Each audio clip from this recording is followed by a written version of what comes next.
see. I think last week we talked about earnest money disputes a little bit.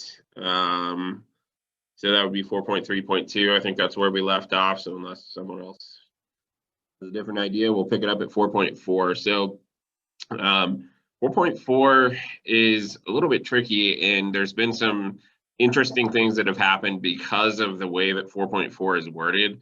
And we may see a change to this at some point, but 4.4.1 makes sense, and it says, any amounts that are payable at by the parties at closing, including the loan proceeds, which would be the mortgage amount from the lender, and then any cash at closing, the buyer's down payment plus their closing costs, things of that nature.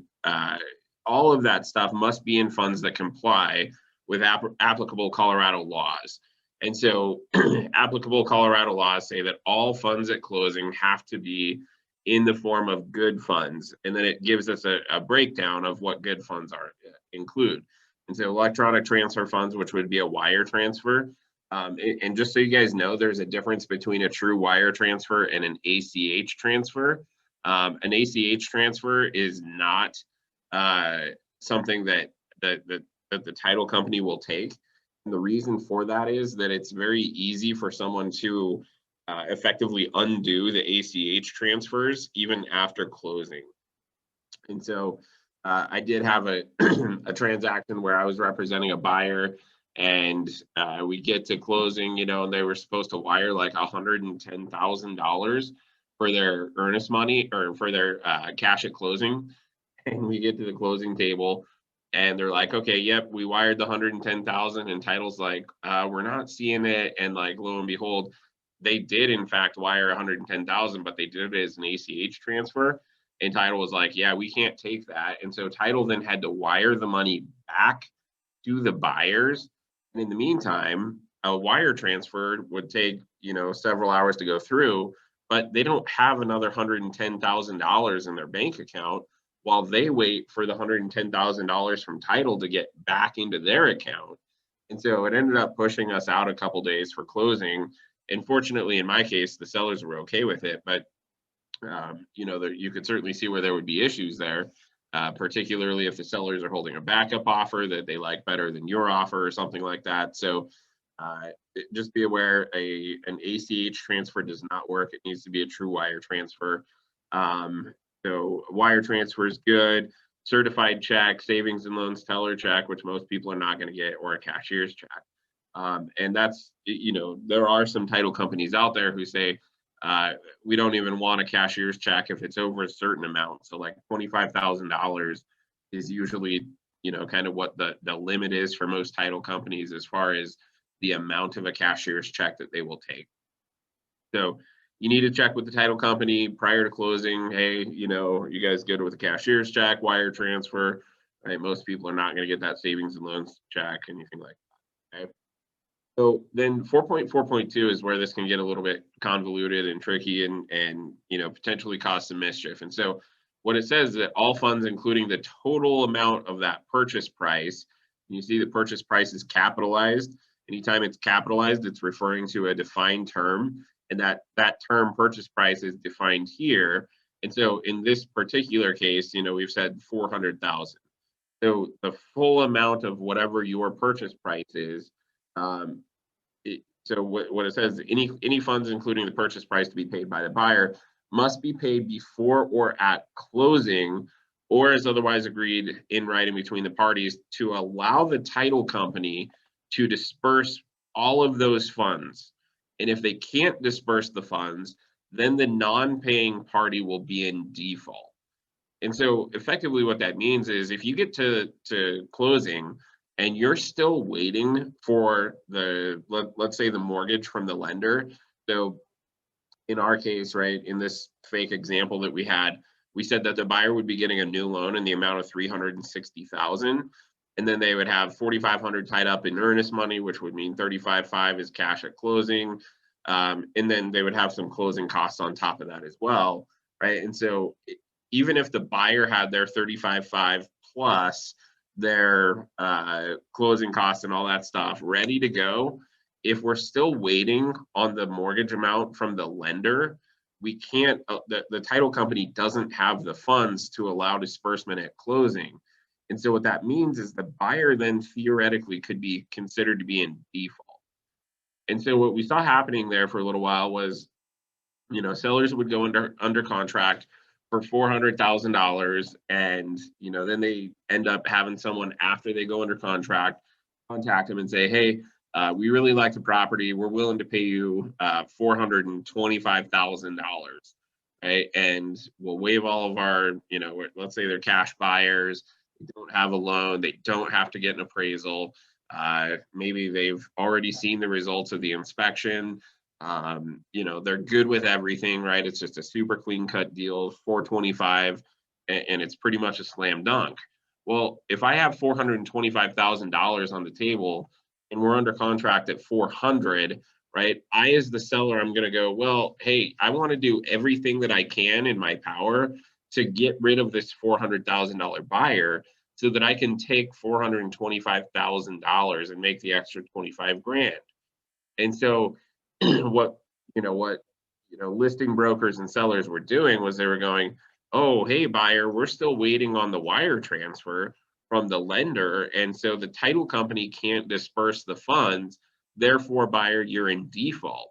Well, what is a seller's remedy if a buyer is in default?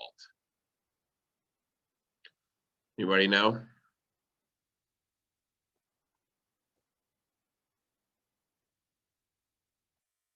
Nobody wants to take a stab at it?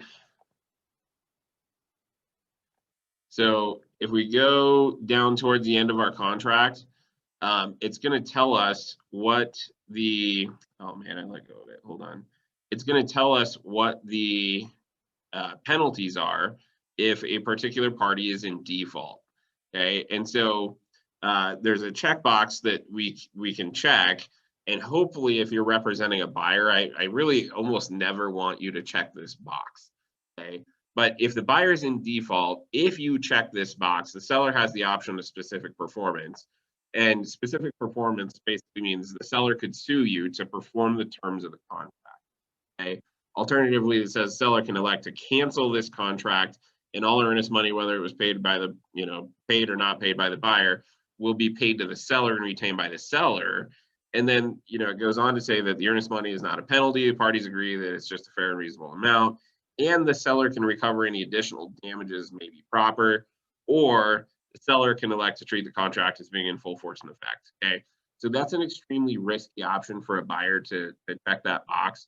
And most of the time, we're never going to check it unless we have an extremely sophisticated buyer with a large financial cushion, right?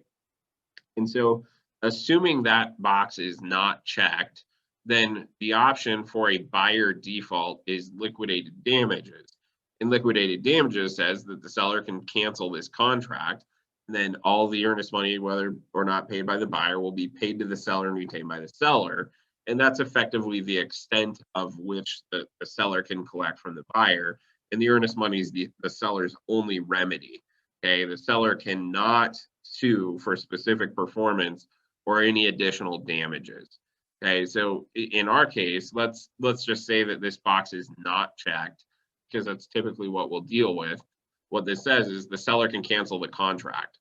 And so what was happening there was sellers were going, hey, buyer, we're still waiting on your wire transfer. And because the title company cannot disperse right now, and right now is closing, buyer, you're in default. So not only can I cancel your contract, but I can also keep your earnest money and then move on to my $425,000 offer that's sitting on the table behind you as well.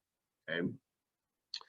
So that was getting to be a little bit mischievous, I guess. And I think in several cases that actually went to court, and effectively the court struck it down and said, hey, like, that was not the intent of this clause. Like, if you have to wait an hour for your funds, like, you can wait an hour for your funds, and we're not going to put the buyer in that type of position, right? But if it's something where it's delaying the closing date, then potentially the seller has a real right to cancel that contract, and keep the buyer's earnest money if they want, and move on to the backup offer.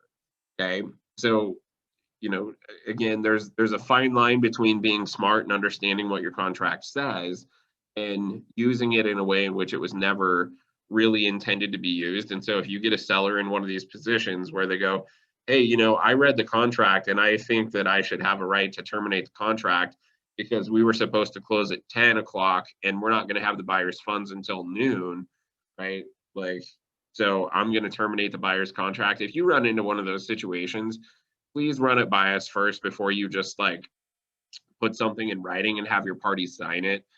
We don't want you guys to get yourselves in a position of liability where you're offering that kind of legal advice to your client that might put them in jeopardy. Okay. So the second half of that clause in 4.4.2 says buyer represents that as of the date of the contract, either the buyer does or does not have funds that are immediately verifiable and available in an amount not less than that stated as cash at closing. You'll see cash at closing is also capitalized. And what that means is it's a defined term, and that's also defined in this table right here. And so cash at closing in our case, in this example, is $35,500. Okay.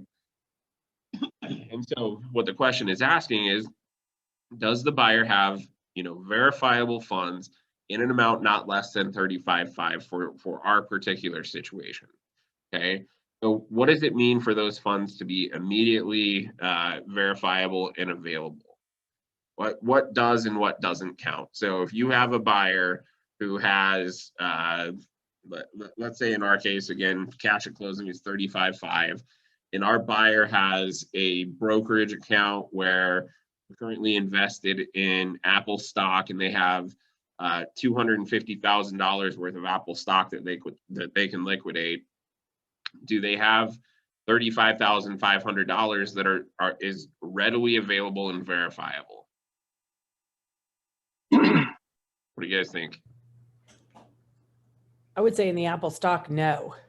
Correct. Yep. So even if it's, significantly over, if it's tied up in stocks or bonds or something else, even though they might be able to readily liquidate that and be able to get that, it's not immediately verifiable and it's not in the form of good funds, right? And so that doesn't work. What if they're getting a down payment from mom and dad?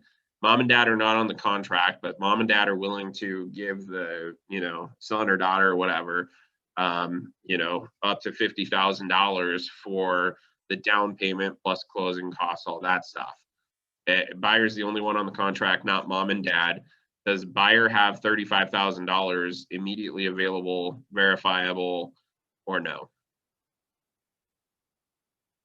No. Okay. So that does not count. That is not sufficient for the buyer to say, yes, I have the funds that are immediately verifiable. Now, if mom and dad are on the contract, then yeah, absolutely. If they have those funds like ready to go in their bank account, that works. Okay. The other thing, and we talked about this a little bit in the additional provisions class we did a couple months ago. If you're in a situation where, son or daughter is getting the down payment from mom and dad, and then mom and dad lose their jobs or, their Apple stock crashes and now they don't have the money or whatever it is, whatever the circumstances are, they acquire a bunch of legal bills or medical bills or something like that. And now they're not going to be able to provide that down payment. Okay. The buyer does not have a right to terminate the contract based on something like the new loan termination, right? The down payment is considered separate from the loan amount, right? And the way to really explain that and think about that is, if the buyer would have received those funds, would they have had any objection to the loan? And if the answer is no, then they can't use the fact that mom and dad are no longer willing or able to provide that down payment, right? And so they can't use the new loan termination to get out of the contract. There is no standard provision written into our contract that says the buyer can terminate if they can't secure the funds required for cash at closing. Okay. And so if you have a buyer where they are getting a gift for their down payment, you may need to add a provision to your contract that says, hey, in the event that the buyer is unable, or unable to secure the funds stated as cash at closing, that they can terminate on or before a certain deadline, right? But you don't have to do that, but if you don't, you're potentially putting the buyer at some risk if they're unable to secure those funds later. Does that make sense? Anybody have a question about that piece? Jesse, I've got a quick question. So would you tend to advise your client if they are receiving a gift to provide towards that down payment to just have the gifter transfer the money or give them the money and put it into their bank account so that it could be verifiable? Yeah, I mean, it certainly makes your contract look stronger. I mean, at the end of the day, it's never a slam dunk, right? Mom and dad could send me $40,000 and then I could go buy a car with it, in which case I still am not getting the loan, right? So it's not a slam dunk. But when you say, no, I don't have those funds that are readily available, it kind of throws up a red flag, which is not always necessarily the case. It doesn't always need to be a red flag, right?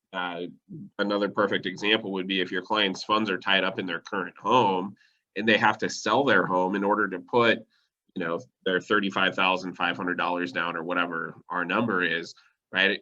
They might not have that readily available in their bank account, but they have $250,000 in equity.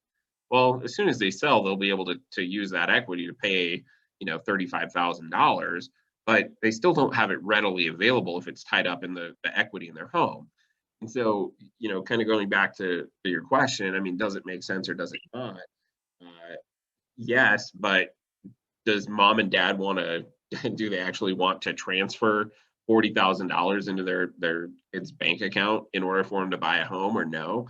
I don't know. Like I can tell you there's plenty of parents out there that would never do that. They might be nice enough to give the down payment, but they wouldn't just transfer it straight into the kid's account. And unfortunately, if they're not a party to the contract, we can't force them to do that, right? So would I advise it? Yeah. Is it my choice? No, not necessarily. So difficult to enforce. Okay. So Marie chatted in, she said, can we check other as well and add down payment there, or would it go in additional provisions? So let me go back to the contract here. So Marie, in this particular section, there's not other, there's does or does not. And so you could check does not, and then you could address it in additional provisions if you want. That says something to the effect of like, hey, buyers, the buyers are securing the down payment from mom and dad. Mom and dad do have the funds, right? But that being said, that doesn't need to go in the contract. You can just put that into an email when you send over the email and say, hey, we check the box that says the buyer doesn't have the funds. Just so you know, mom and dad are paying the down payment and they do have funds readily available. And you might even be able to get a proof of funds letter or, bank account screenshot from mom and dad that prove that they do in fact have it. But what you don't want to do is you don't want to lie in that section and say, yes, the buyer has it, because if you get called out on it and they request proof that you've got it and you can't prove it, then you have a problem, right? The buyer is then in default because they've lied. They've stated something in the contract which is not true. So that's not a good idea. If they don't have it, they don't have it. And you just need to check the box that says that they do not. And then you can choose to, explain it in an email. Is really the best thing that I can tell you. Okay. Good questions. Any other questions on that piece? Okay. So don't lie on that piece. You don't want to, say, yes, we do have those funds. And then, seller signs your contract and then they say, hey, show me proof that you've got it, and you can't prove it. Like, now you've got a problem. Okay. So don't lie on that section. It's not worth it.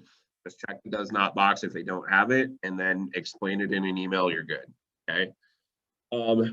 Section 4.5 deals with the new loan. So 4.5.1 makes sense. And it just says, the buyer has to pay any of the buyer's costs associated with their loan, right? Discount points, prepaid items, any of that stuff. That makes sense. Of course, there is potential for seller concessions. If you've written that into section 4.2 up here, then you could use those funds to pay for that. But but otherwise buyer is responsible for paying any costs associated with their loan. What 4.5.2 says is that the buyer can pay cash or select financing appropriate and acceptable, including a different loan than they initially sought, except as restricted down here in section 4.5.3. And so it is potentially feasible that I could check the conventional box, right? And in using our numbers here, right, we've said that the buyer, the way that they're going to structure it is a 10% down, right? When you add up 4,500 and 35.5, you get $40,000. So 40,000 is 10% of their total purchase price. So the way that we've written this is we've structured it such that the buyer is putting 10% down and they're getting a 90% loan to value loan, right? However, what we could do, let's say that, it turns out that that's just a little bit, buyer really decides that maybe they have $40,000, but they really don't want to put $40,000 down. Maybe they switch it to a 5% down loan. As long as it's still a conventional loan, if that's the only box that I've checked, right? As long as it's still a 5% down conventional loan, the buyer has the right to do that. And alternatively, if the buyer, instead of putting 10% down, they wanted to put 20% down, right? And so we would have a total between the earnest money and the cash at closing, we would have $80,000 down and a $320,000 loan. The buyer can do that and they wouldn't be considered to be in default as long as we didn't change the type of finance. Okay. Now, if the buyer ended up changing from, say, a conventional loan to FHA, then the buyer would be considered to be in default. Okay. And so what you got to be careful of right now, again, like hot markets are just, they create the mischief that we typically see where there's problems, right? And so what we've seen is a lot of people, or not a lot, but some agents, what they'll do is they'll check the box that says, oh yeah, buyer's pursuing a conventional loan, putting 20% down, right? And you're looking at it going, okay, that's great. These buyers are putting 20% down. They're conventional. And then lo and behold, the appraiser goes out and, after the appraisal is done, the buyer's agent sends you the FHA amendatory clause, which is going to have to get signed at some point prior to closing in order for the buyer to get an FHA loan. Well, what do you do at that point? I mean, the seller has, now invested 3 weeks worth of their time in the deal, and they've gone through inspections, they've gone through appraisal, they might be under contract on another property, and they can't afford to start from square one. And so do you terminate the contract, treat the buyer as being in default for pulling a bait and switch? Or does the buyer say, hey, we have to use our new loan termination because we couldn't qualify for a conventional loan, and so we're going to use our new loan termination, get our earnest money back because we don't qualify for conventional, and then you're still starting from square one anyway, and you have nothing to show for it.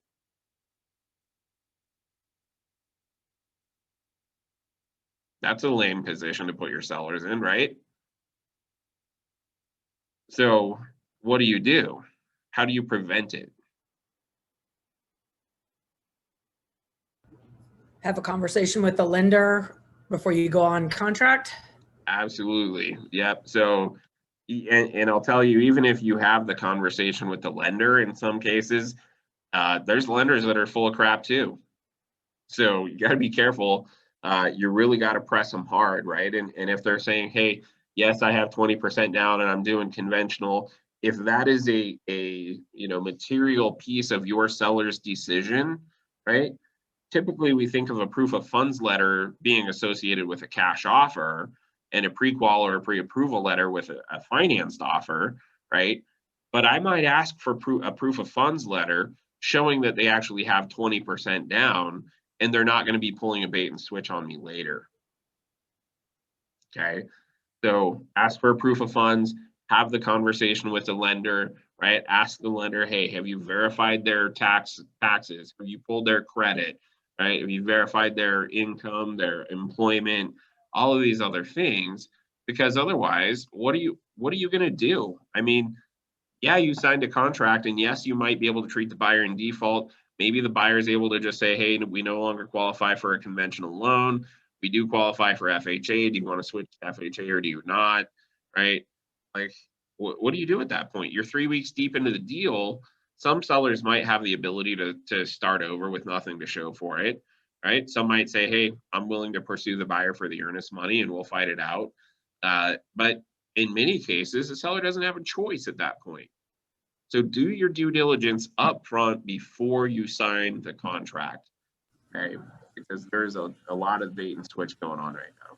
Hey, Jesse, are you finding in this market right now, in the deals that you're doing, when you're representing sellers, are you kind of enforcing or trying to push the buyer's agent to push up all the deadlines, the dates and deadlines, and make them really tight so that if something does go south with the deal, you have still good, ample time to go back on the market?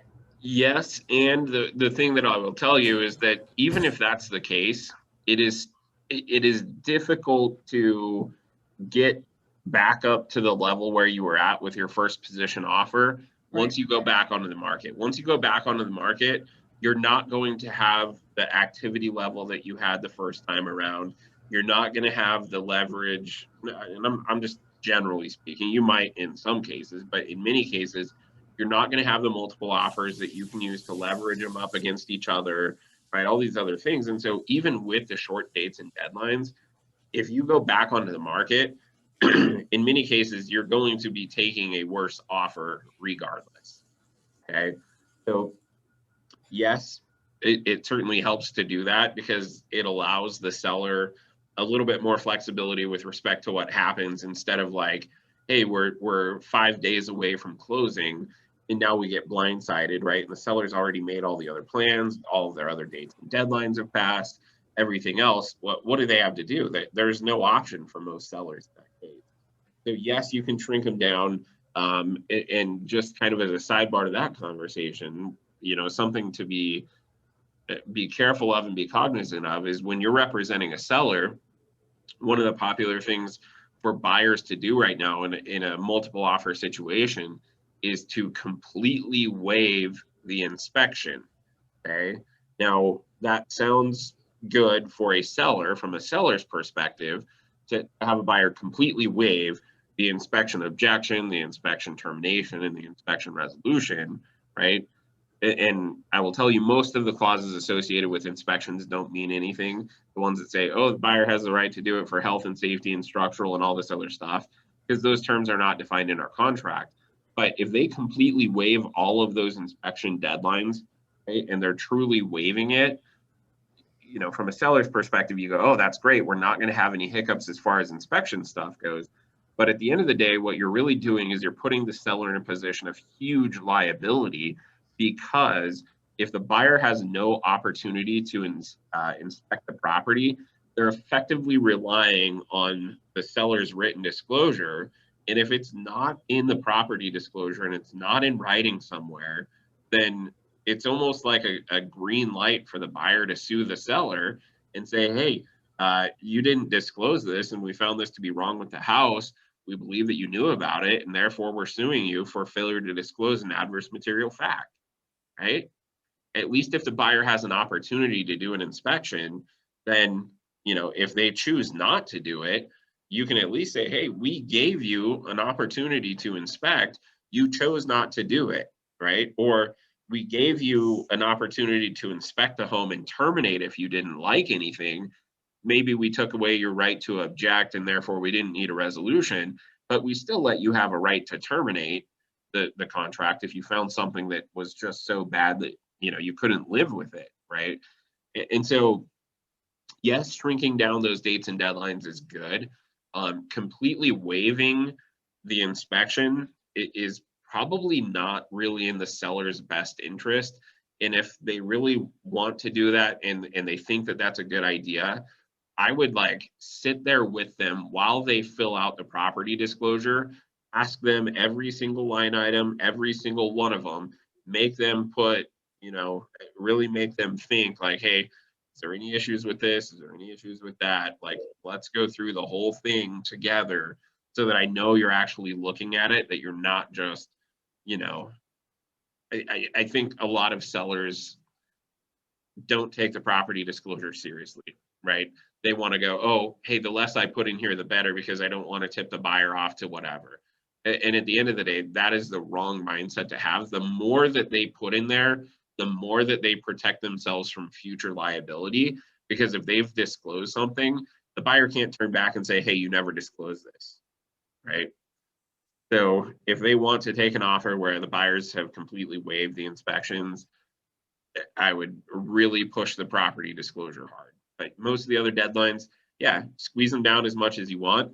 I will tell you that I have written contracts in this market where I was representing the buyer, and the buyer completely waived their new loan termination.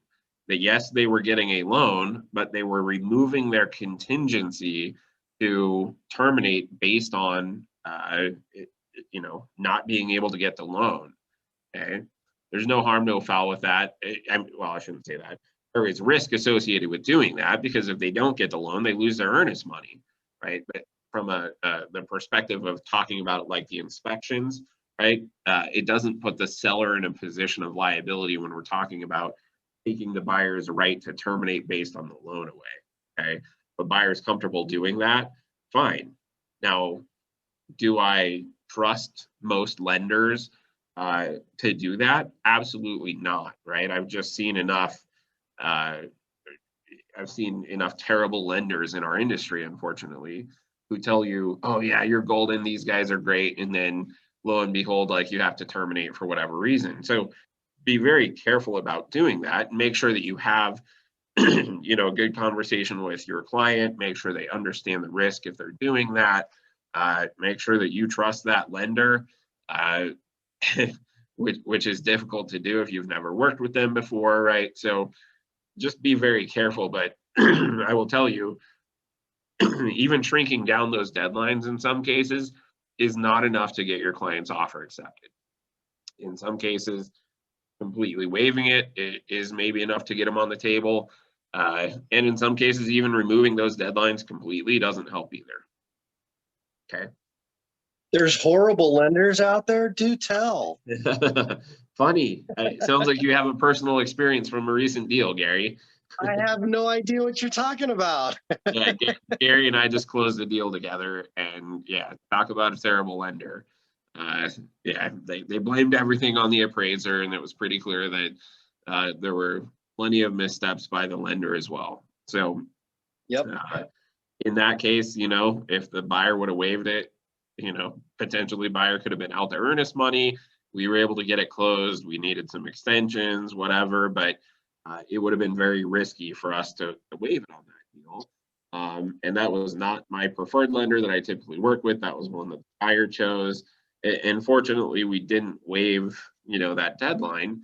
But there are cases where I have, waived the new loan termination for a buyer who has to get a loan, right? We still need to disclose to the other side that, hey, we do have to get a loan. We're not paying cash. We are getting a loan.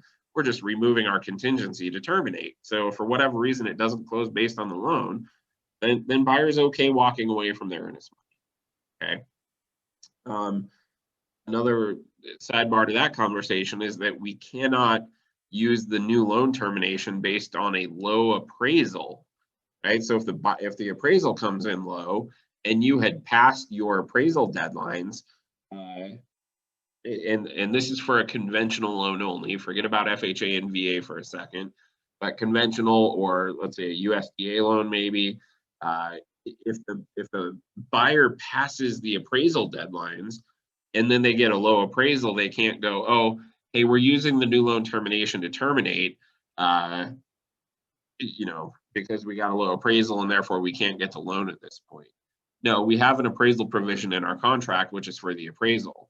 So if it's based on the appraisal, it needs to be in conjunction with the dates associated with our appraisal. Okay. So we can't use dates and deadlines for things other than what they are intended to be used for. Otherwise, it's in bad faith. Now, does it happen? Yes, it happens. If it happens and you get caught, then, you know, your buyer's earnest money is going to be at risk. Okay. Hey, Jesse, Yep. I've got a quick question on appraisals and not even that they're not even related to the loan, but say you've got a buyer and I mean, this is not happening in this market now because we've got appraisal gaps because people are just trying to get property just because. But in a normal market where a seller maybe is trying to recoup costs from upgrades they did to the home and they weren't in it long enough to be able to have that equity become real. They're just trying to recoup it before they sell the house. And you know, as a buyer's agent, you know that house is priced above value. I mean, what do you kind of get where I'm going with this? Yeah. What's the best way to handle it? I mean, Yeah. It depends on who I'm representing, right? If I'm representing the seller, then yeah, I'm going to push for, you know, everything I can. And what I will tell you is, you know, the $10,000 that you spent on the octagon tile backsplash and in the shower and all that other stuff, like while it may be worth $10,000 for you, you're probably not going to recoup that cost, right? Because an appraiser looks at it and they go, you know, I don't care whether it's, you know, rectangular tile in the shower or octagon tile in the shower, right? The octagon tile takes more labor to install, which is why it's more expensive.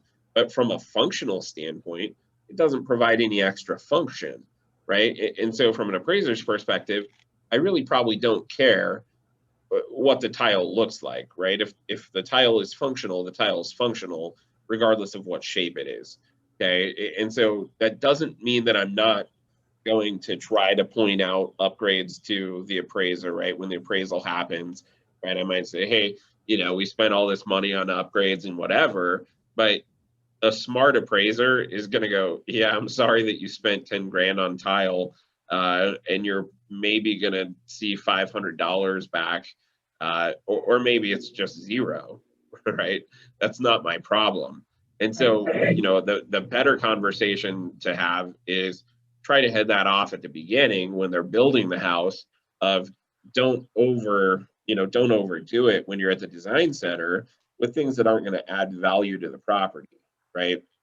And so they just need to know going into it that, hey, if I spend this money on these upgrades, is it going to be worth it later from a resale value perspective? Now, if I'm a buyer, right, I'm going to use that to my advantage and say, hey, I'm sorry that you spent the money on the octagon tiles and, you know, the whatever other, you know, fancy upgrades that you put in, the pot filler behind the sink, right, and the, you know, fancy cabinets and all this other crap, right? I'm sorry you put that in. Those don't add a lot of market value. They might help sell the home because they're nice features, but it's not worth the $40,000 that you paid for all these upgrades. And I'm going to try to take advantage of that, right? So again, I don't think that there's a good way to handle it once it's already said and done. The better conversation, unfortunately, is, hey, don't overdo it compared to the neighborhood. Now, that being said, if the neighborhood supports, you know, a lot of fancy finishes and features and everything else, you might be under improved if you're not willing to spend that extra money. And so you kind of have to know, like, hey, what is the neighborhood support as far as value goes? Is it going to be worth it to pay for, you know, all these extra upgrades, all this fancy stuff, or is it not? If it's not, then, you know, the conversation is, hey, buyer, you know, when you're building the home, buyer, you're, you know, that's fine if you want to spend that, and that might be worth something for you, but it's not worth it from the market perspective for this neighborhood. And then that way, you know, if they end up having to sell quicker than they otherwise would have, the equity hasn't caught up to where they need to be. Like you told them, hey, I tried to tell you not to over improve. Here we are, you've over improved. The equity is not caught up to where you need to be to sell.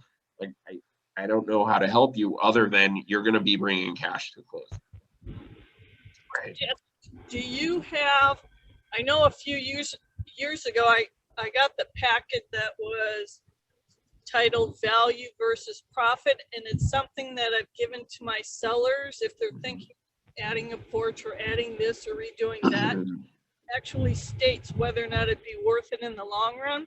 Do Yeah. you have an updated version of that? And if so, could you share that? Or So I don't have an updated version of that. And what I'll tell you is those things are based on like very large amounts of data, like on a national level.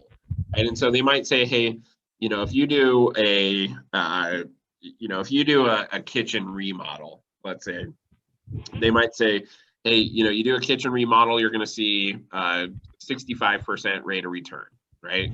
And that may be based on a national level. However, what you need to know is appraisers are not looking at things on a national scale, right? Appraisers are looking at things on a very micro scale.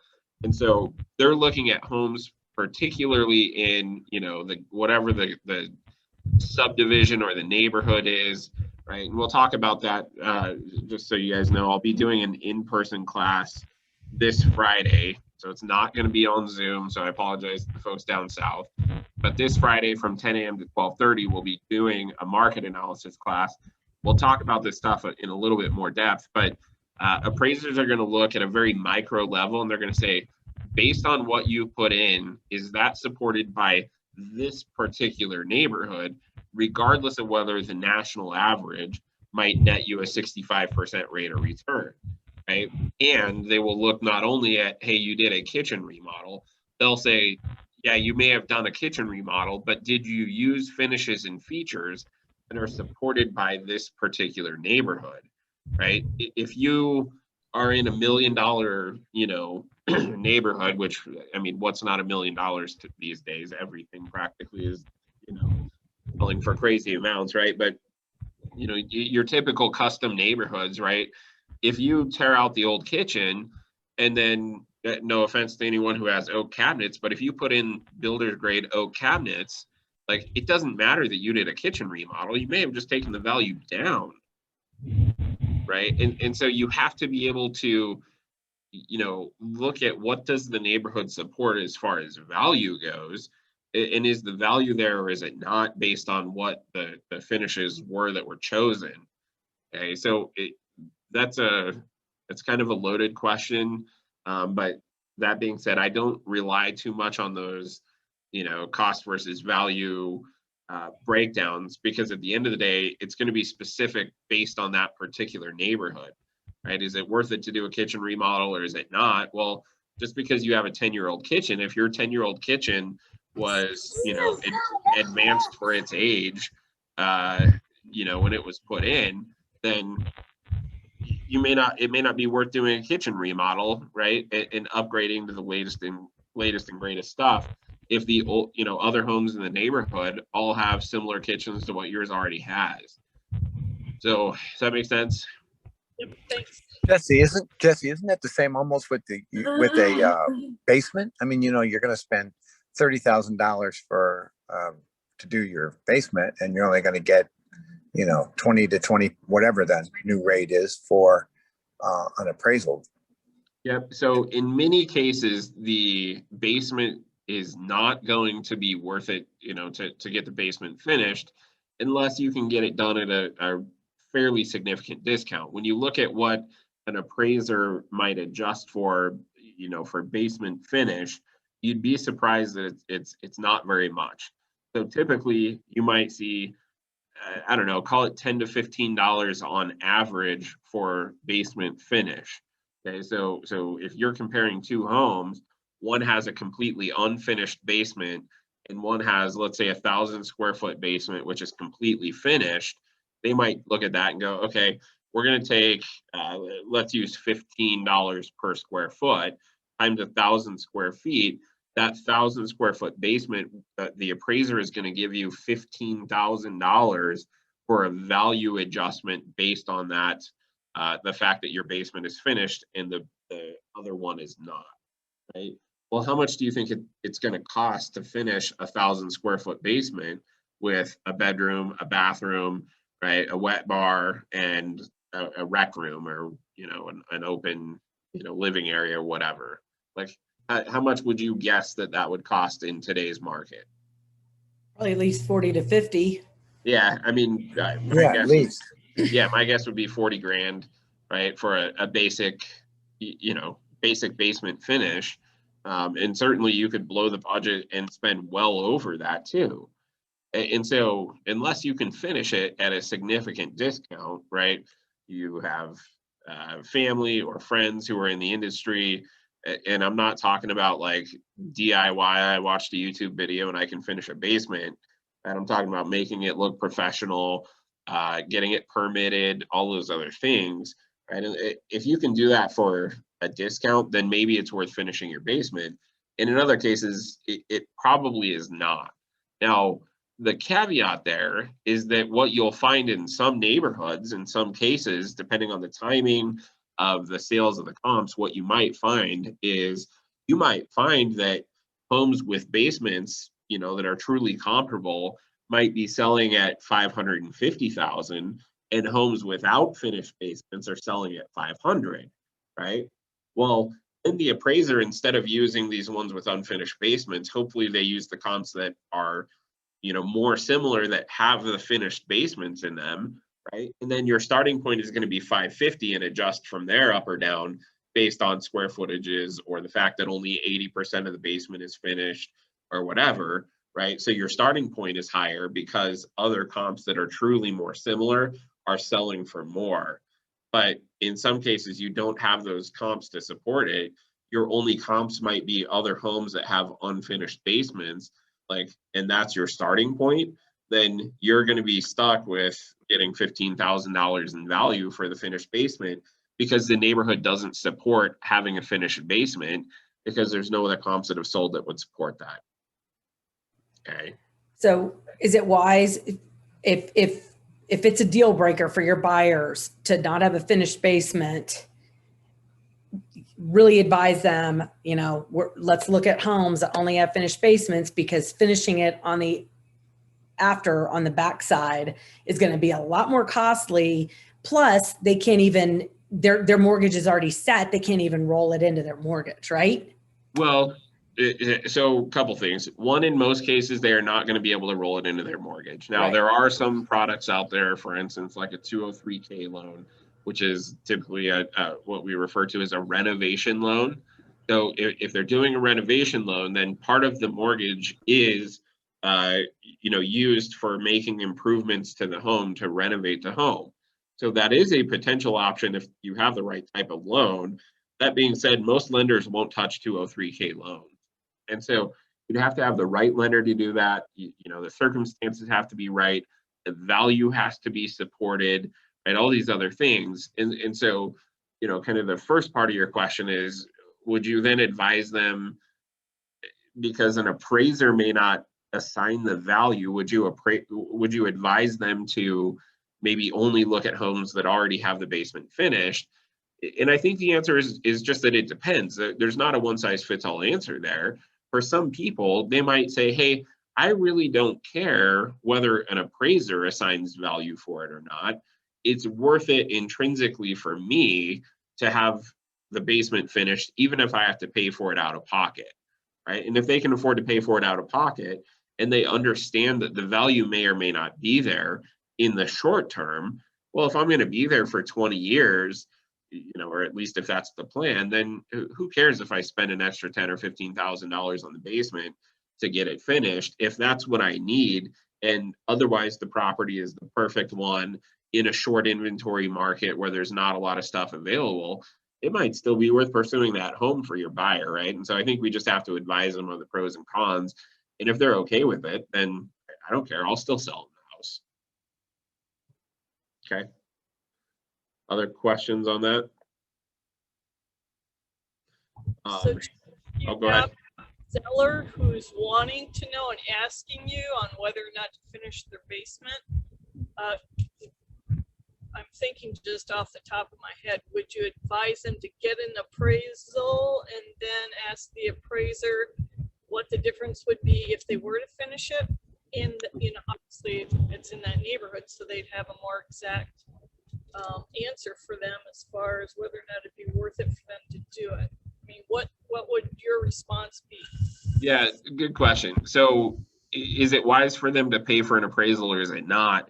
I mean, why not just do a market analysis for free for them, right? I mean, you could pull comps yourself and say, hey, the homes with finished basements in this neighborhood, after we make adjustments for the differences between your home and their home, right? I would expect if you had a finished basement, it would sell for this based on the comps that I'm pulling that have finished basements. And so you almost have to do two separate market analyses. One where you assume that the basement is finished, and you're going to go look for comps that have, finished basements if they exist, right? And if they exist, they might say, hey, after we adjust for differences in size and, quality and, lot size and garage stalls, after we adjust for all those other differences, right?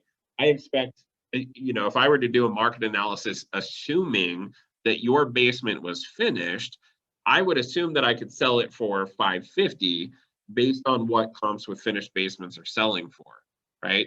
If I assume that your basement is unfinished, which it is, right, and I pull comps based on, having an unfinished basement, it may show that, those are only selling for, $500. It may show that they're selling for $540. Right? And there's no good one size fits all answer, because it's all going to be specific to that neighborhood. Does that neighborhood support finishing a basement or does it not? I don't know. You just have to run the comps, and you almost have to run two different analyses. One is where you're assuming the basement's finished, and I'm pulling comps to see if there's good comps that support, the value associated with finishing a basement.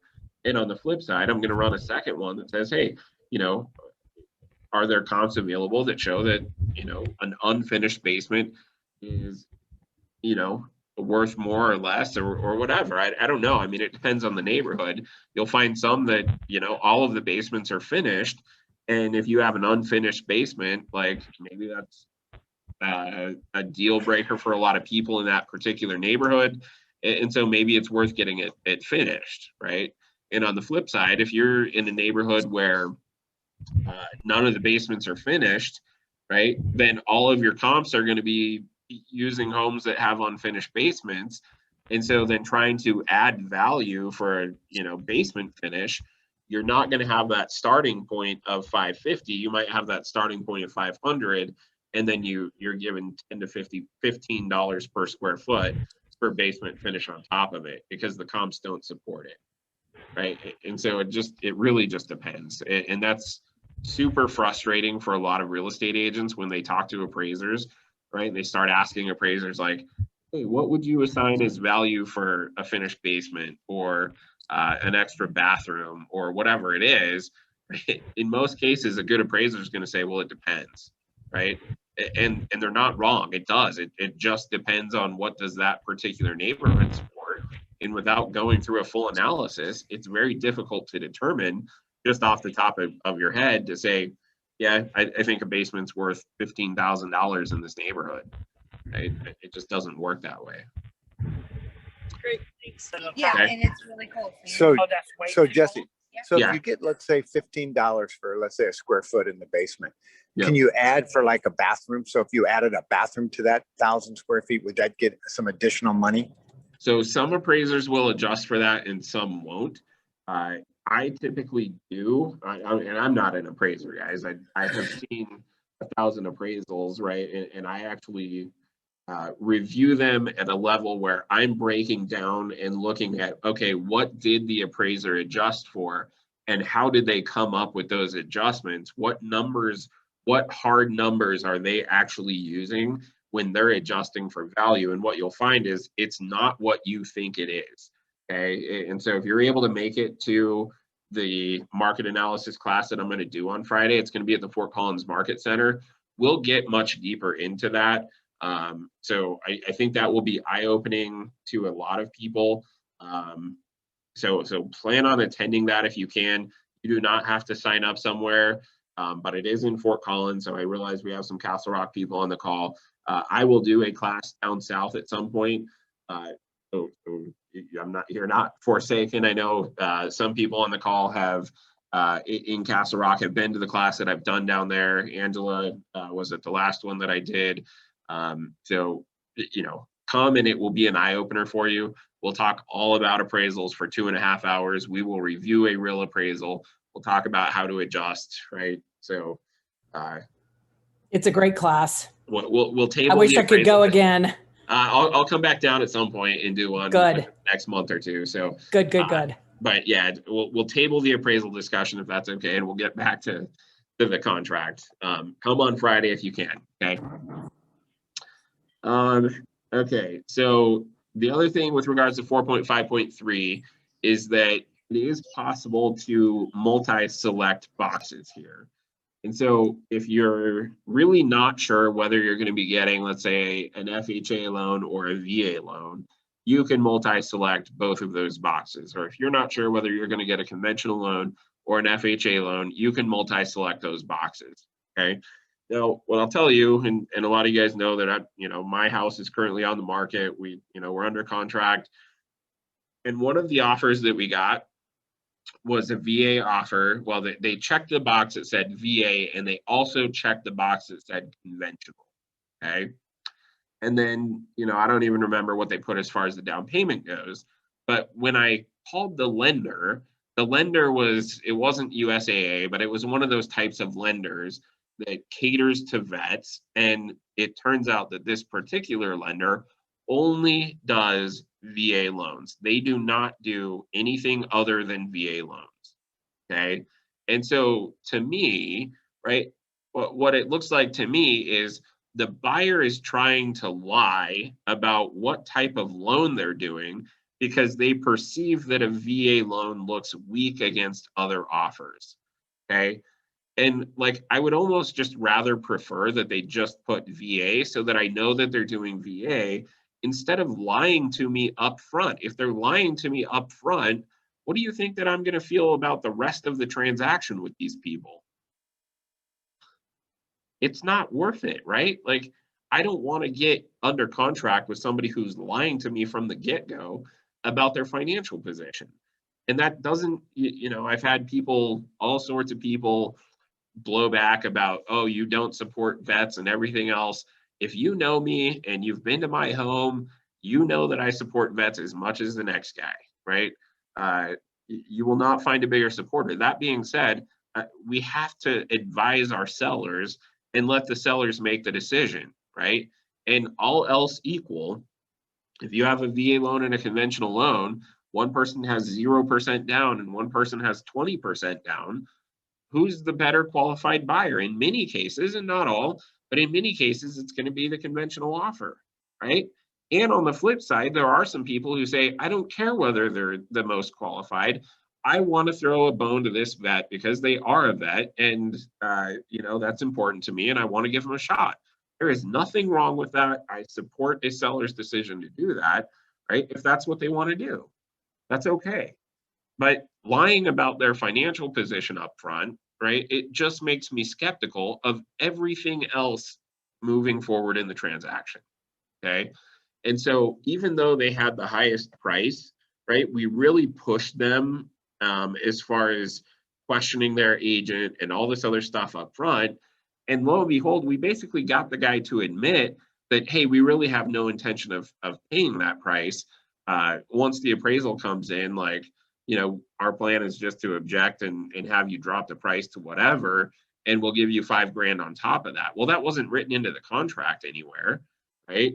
And so I was like, okay, well, thanks for your offer that was way above list price. It doesn't mean anything, right? Someone could come in and, if you're listing a house at $400,000, someone could come in and offer you $1 million. But if there's no guarantee as far as, appraisal gaps and anything else, $1 million doesn't mean crap. It means you're going to get whatever it appraised for, and then they're going to hit you up with an appraisal objection, right? And so we actually ended up working with a different buyer because they had a huge appraisal gap and they weren't lying to me from the get-go, right? And then I got a bunch of flack from their agent, you hate vets and you know, this vet has a right to purchase your home. And I'm like, dude, go away. Like, I don't need your crap. I know. Turns out I'm fairly well versed in contracts and I can advise my seller, which is myself appropriately, right? So you'll get a lot of blowback on VA. It just is a hot topic deal. Let your seller decide. If they want to, you know, throw a bone to a vet, that's okay. We tried. We gave them the opportunity to lock it down with some good solid terms, and they just didn't want to do it, which means they weren't serious from the get-go. So that's okay. We moved on to a different buyer. Okay. Let's see. One other quick piece to note, if you check the FHA box or the VA box here, if we scroll back up to our dates and deadlines table, what it says here is that if the FHA or VA loan box is checked in 4.5.3, then the appraisal deadlines do not apply, okay? And so, you know, if we miss the appraisal deadline, right, or we miss the appraisal objection or resolution deadlines, it doesn't matter, okay? The buyer is not in default or anything else, because there is a section down in section 6, which is the appraisal provision, that effectively says, hey, you know, if it's an FHA or a VA loan, if we don't have an appraisal at contract price, the buyer has a right to terminate their contract, and they cannot suffer a penalty by forfeiture of earnest money without having that appraisal at the contract purchase price, okay? We'll cover that in a little bit more depth, but know that if the FHA or VA loan boxes are checked, those deadlines do not apply. However, I still typically write deadlines in for the appraisal, even if it's an FHA or a VA deal, just because we want to kind of hold the lender's feet to the fire if we can. But at the end of the day, if we get to that deadline and we're not there, we don't have the appraisal or we don't have the report back or whatever it is, then it doesn't matter. We don't need to do an amendment to the contract. We don't, you know, the earnest money is not at risk or whatever. It doesn't matter. Okay. 4.5.4 talks about the loan estimate. So buyer's advised to review the terms, conditions of the loan. The lender generally has to provide the buyer with a loan estimate 3 days after they complete the loan app. And really the important part, right, is that different lenders have different costs associated with their services. You might have a bank that has low fees but higher rates. You might have a broker that has lower rates but higher fees. You might have one that's kind of somewhere in the middle, right? What works for the buyer, what doesn't? They need to review that, right? And really the best thing that you can do is advise, or if you're going to offer up suggestions, the best thing you can do is give them 3 names or more, right? Because if you give them one name and then that lender screws it up, who do you think they're going to turn to? They're going to say, hey, this was your lender. You know, you strongly recommended them. Here we are. Now I can't close. I've lost my earnest money, right? This was your person. You only gave me their name, nobody else, right? You look bad. If you give them 3 names and you say, hey, all of these are great lenders. Choose from one of these 3, you know, let it be their choice, right? Then they had a choice. If they could have talked to 3 people, they chose, right? And they can talk to somebody other than your recommendations as well, right? So at least that way they've chosen, and you've given them a sufficient list of names, right, for them to be able to you know, have some different options or whatever, okay? So best bet, hook up with a few lenders, you know, figure out who you're comfortable working with, and then just refer all 3, let them pick, okay? Assumption in most cases we're not going to do, and so it is possible with several of the sections in this contract to, like, depending on where you write your contracts, there's a little box that you can check which will just collapse that section, and it will just insert this text that says omitted as inapplicable. In most cases, you're not going to write an assumable contract. If you are, you need to probably talk to myself or, you know, whoever your employing broker is, and we can advise you on that. Writing an assumable contract can be risky, particularly for a seller, because if the buyer is assuming the seller's loan, there's a document that hopefully gets signed that releases the seller from the liability associated with that loan. If that doesn't get signed and the new buyer then defaults, the seller is still on the hook for the loan. Okay, so that's a very risky situation for the seller to be in. You want to make sure that they get released from the liability if they're going to allow a buyer to assume their loan.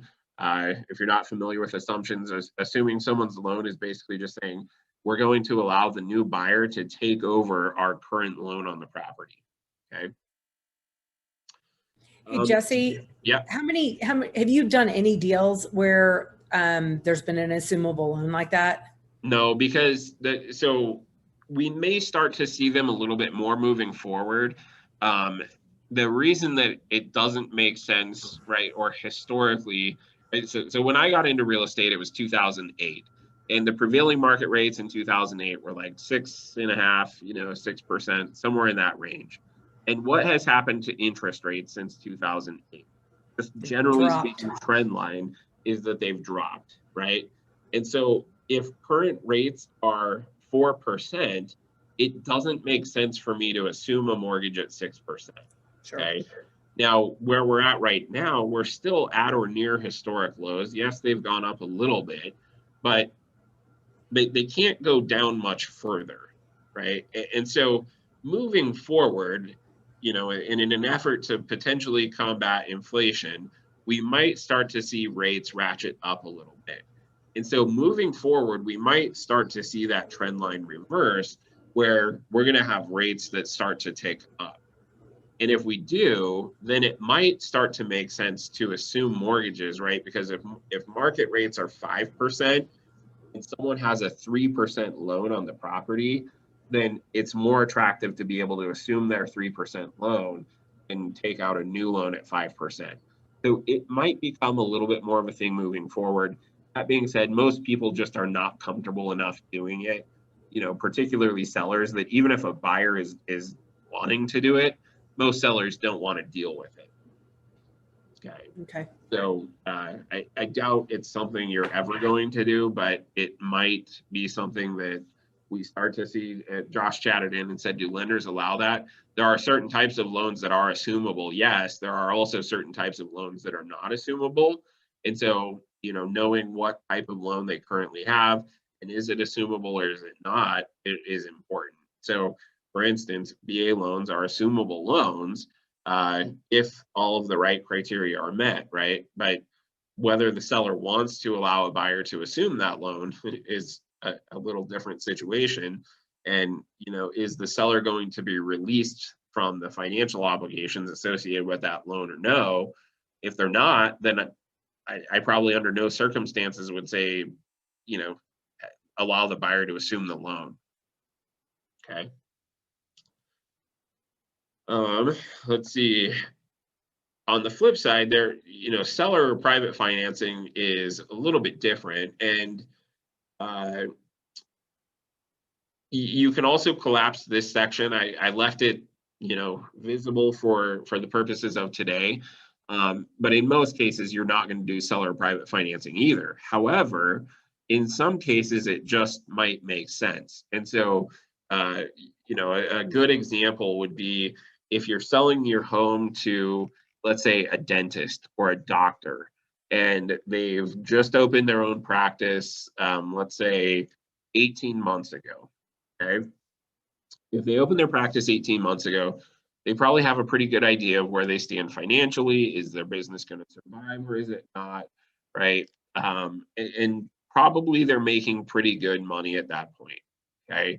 However, even though they're making decent money, most lenders don't want to touch them because they don't have 2 years worth of work history yet to go off of. And so a conventional loan, they may get denied a conventional loan, right? But they're ready to buy now at 18 months. They don't want to wait another 6 months, okay? And so you can say, hey, current market rates are, 3%. I'm willing to do a loan to you, but it's going to be 5% instead of 3%, right? And they might go, okay, yeah, that's fine, let's do it. because I know in 6 months that I can refinance and get into permanent financing at a lower rate, but I want your house now and I don't want to have to wait 6 months to move, right? And so you can, do that loan to them at 5%, which is probably better than you could get, if you were to just leave your money in the bank, right, in an interest-bearing checking account or a CD or whatever, right? 5% is better than what you'll get there. Now, there might be some other investment vehicles that you could get better than 5%.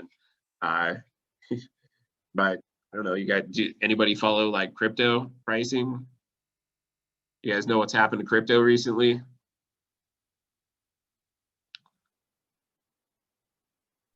It's Way gone down. up and it's gone up insanely.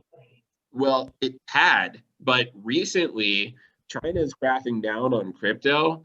And so now crypto has gone way, way down over the past, I don't know, week or two. And so, when you were looking at like the past few months, you might go, oh, well, I would rather take my money and invest it in crypto, whatever your favorite crypto is. Like, yeah, it was insanely profitable there for a while, but over the last week or two, it's just dropped like crazy, right? And so maybe 5% is better than investing in crypto right now. I don't know. I don't pretend to be the expert, but certainly it is something that people are willing to do, people want to do. It's the cool thing to do. But yeah, recently it has actually gone way down from where it was. Okay. And so you might say, hey, I have a lot of equity in the property or I own it outright, right? And so seller or buyer, even though you don't have 2 years worth of work history yet, and a conventional lender won't touch you, I'm willing to do it, and I'm willing to do it for a higher rate because I'm taking on some additional risk, right? And so there may be some situations where seller or private financing makes sense. And what a lot of people misunderstand or don't understand is you don't have to hammer out the terms of the seller or private financing in the contract, right? A lot of brokers probably avoid seller or private financing because they're not familiar enough with the terms associated with a seller finance deal, right? Well, if you look at what section 4.7 says, there's really only one set of checkboxes and one blank in here, and it has nothing to do with any terms, right?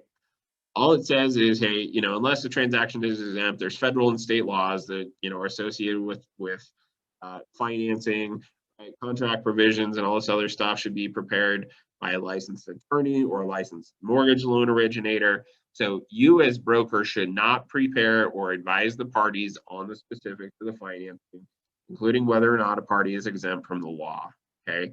So I do not want you to try to draft any seller or private financing document.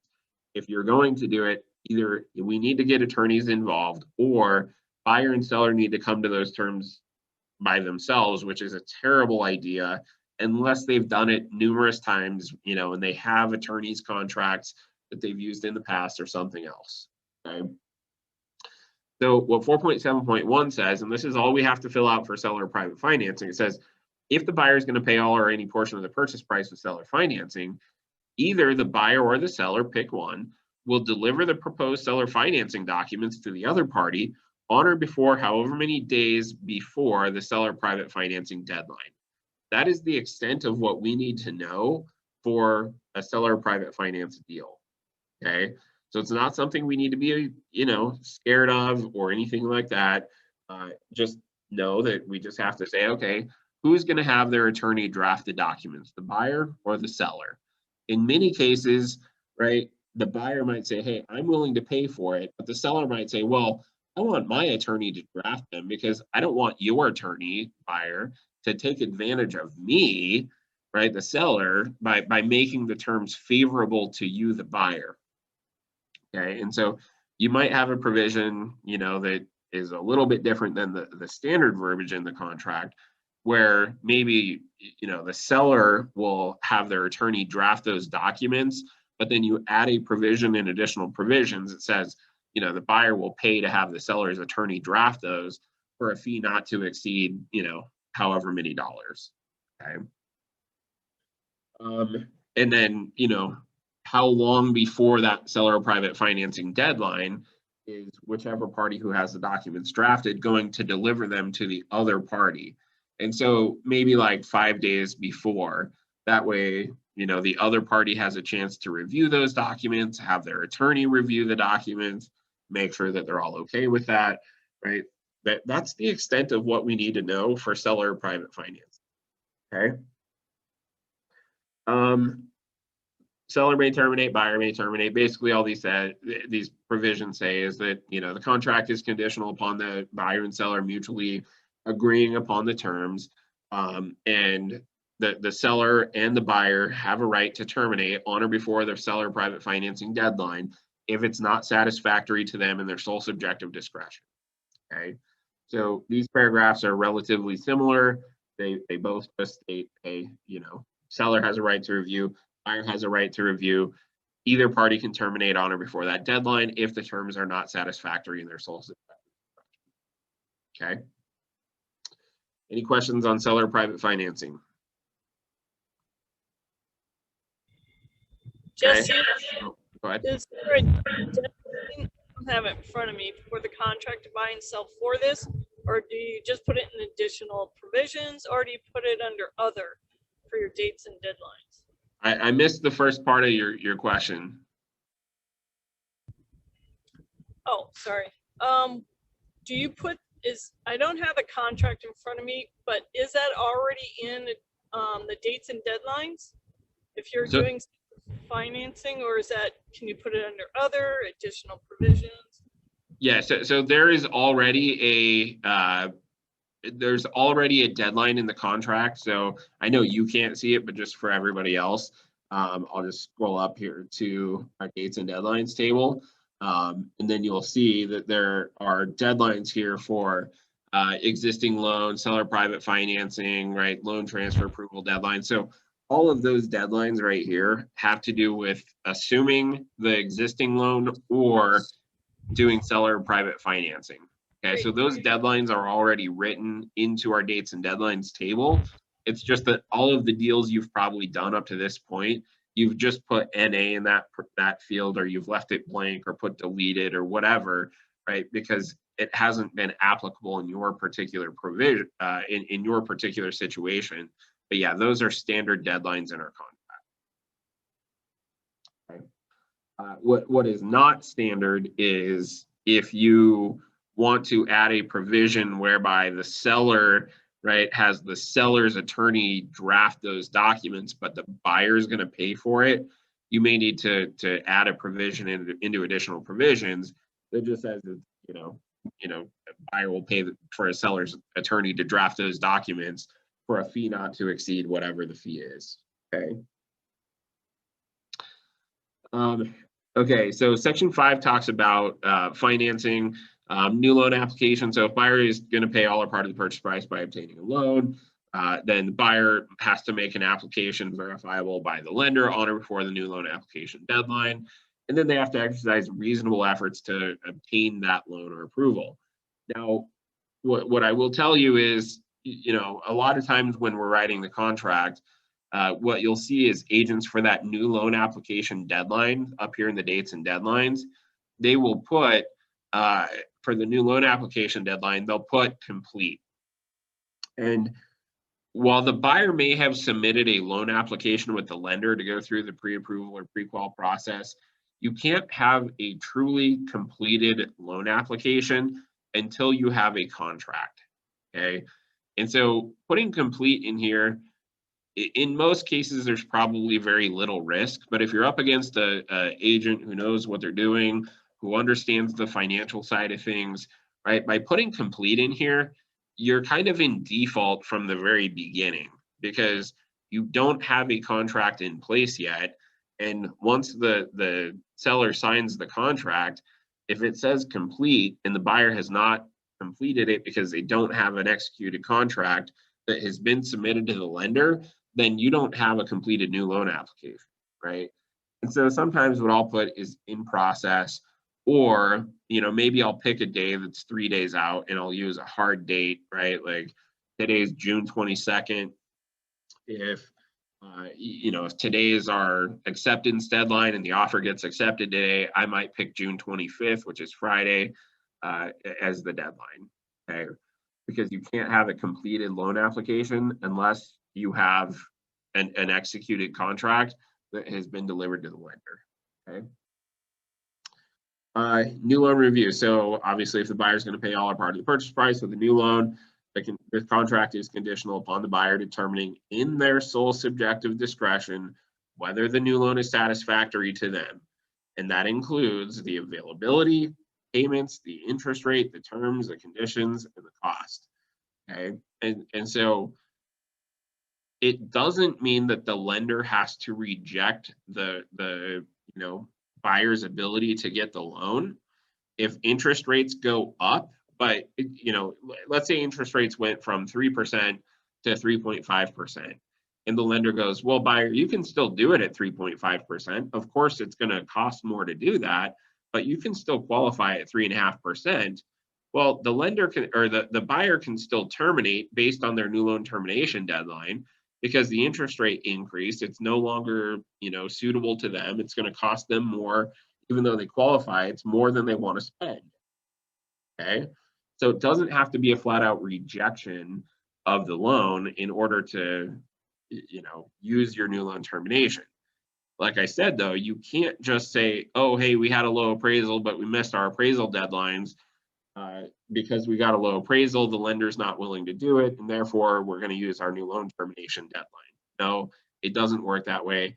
This has to be associated with the loan, not the appraisal, not the buyer's inability to get the cash at closing from mom and dad or wherever those funds are coming from, right? They don't have an option to terminate for that. It truly has to be tied to the loan, okay? This condition is obviously for the sole benefit of the buyer. The buyer can terminate on or before their new loan termination deadline if it's not satisfactory to them, their sole subjective discretion. And then it goes on to tell you specifically that the buyer cannot use their right to terminate based on a new loan if the objection is based on the appraised value or the lender requirements, which we'll get to lender requirements here maybe today, maybe not. If the seller is not in default, they don't timely receive buyer's written notice to terminate, buyer's earnest money will be non-refundable unless they have some other provision in the contract after their new loan termination deadline. Okay. Now, Angela at one point asked about pulling your dates and deadlines in, right, and making them short and making it look competitive to a seller. Okay. And so what you could potentially do, right, is today's June 22nd, you could make your new loan termination deadline on June 29th, okay? And so most lenders are not going to be able to get a clear to close within a week. They're just not, right? However, that doesn't mean that you can't use June 29th as your new loan termination deadline, right? And you don't have to be clear to close by your new loan termination deadline either. As long as you can still make the closing date, you can still close the deal. You can blow past that deadline. All it means is that your buyer's earnest money is at risk after June 29th based on the new loan. So if for some reason on June 30th, the buyer fails to get their loan, right, then their earnest money is at risk. They would lose their earnest money, okay? But you can shrink that down. It doesn't have to be 3 days prior to closing, right? It could be tomorrow for all I care. It just means that after that deadline, the buyer loses their right to terminate and get their earnest money back based on the new loan review. And like I said, in some cases, I've even written contracts where we've completely waived it altogether for a buyer who is getting a loan. It doesn't mean they don't have to get a loan. It just means that they're waiving their opportunity to terminate and get their earnest money back based on a loan objection. Okay, does that make sense to everybody? And Jesse, on that deal that when I asked the question, it was because I had worked a deal where we got the dates really tightened up and shrunk on the front end. Yep. My seller didn't want to close earlier than 30 days. She actually wanted to close even a little bit after, but we had talked a lot about post occupancy agreements. And she's like, I don't want, we don't need to go there, but I just want to, I think we pushed it out. I think we pushed closing out a week after the 30 days, but all our dates and deadlines had already been fulfilled. And so that last 2.5 weeks was just, a benefit for my seller. Yeah, it's just gravy at that point, right? I mean, the buyer's earnest money is effectively already non-refundable if they've passed all of their dates and deadlines, right? It's a good spot to be in for a seller because hey, if they don't close, their earnest money's at risk. And, it might still be a fight to get their earnest money because most buyers don't just want to sign an earnest money release. You may still have to fight them for it, but, at least from a legal perspective, seller should be able to secure the buyer's earnest money if all of their dates and deadlines have passed and now they don't close on the house, right? And so, you could have a 60-day or a 90-day closing and have all of your deadlines out of the way within the first 15 days. That's okay. So that's how we did it. But you need to know, you got to understand your contract if you're going to advise buyers and sellers accordingly, right? And so you might run into a deal where, let's say that today is our new loan termination deadline, the 22nd, right? And we're supposed to close on Friday, the 25th. And you talk to the lender and the lender's like, hey, we don't have clear to close yet, but we should still be able to make the Friday closing, right? If the buyer's comfortable moving forward without extending that deadline, you don't have to do an amendment. I mean, certainly you could try, and it's probably in the buyer's best interest to try to get the seller to extend it until you get clear to close.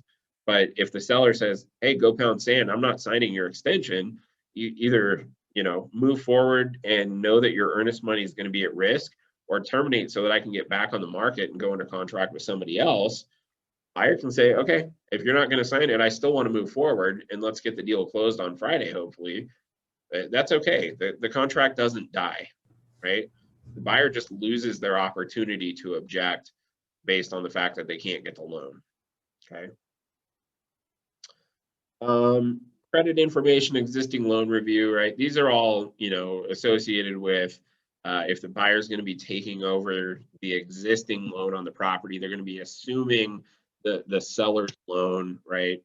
So again, most of the time you're not going to deal with that, but really, what it says is that, it's contingent upon the seller, reviewing the buyer's credit information, and then buyer has a right to review the terms of the existing loan and terminate if they don't like it.